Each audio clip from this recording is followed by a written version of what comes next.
清明年假特别到这高公局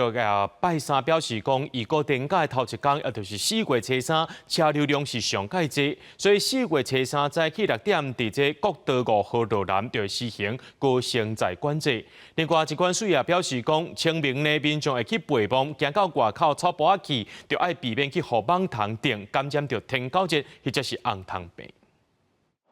后礼拜就是清明年假，不过一寡民众为着要避免年假大塞车，会提早备忘，所以高公局3月30下晡3点，伫国道5号上北路段有高承载管制。然后年假头一天4月初3的早起6点，会伫国道1号、3号南向实施高承载管制。高公局表示，预估后礼拜车流量4月初3车阵上济，拍算有124万车公里，大约比一般车流量加1.3倍。就是针对4月3号这一天，北部地区会做国1、国3的南下高承载管制，国5的部分会从第2天开始就会有做北向高承载管制，因为高局也是预估国5大概从4月4号清明节、4月5号、4月6号这3天。它的北上可能也会有长达10小时甚至更长的拥塞情形。高公局也提醒民众，若是惊塞车，通伫高承载管制时间进前提早1-2点钟出门。另外，清明节要到，天气渐渐烧热，网塘会较济。根据疾管署的统计，今年到3月20日进前，已经有39例天狗热的确诊病例，拢是境外来的。另外，有9例红汤病。疾管署表示，民众备忘的时，要做好防护措施。如果会接触到草丛环境的时候，那就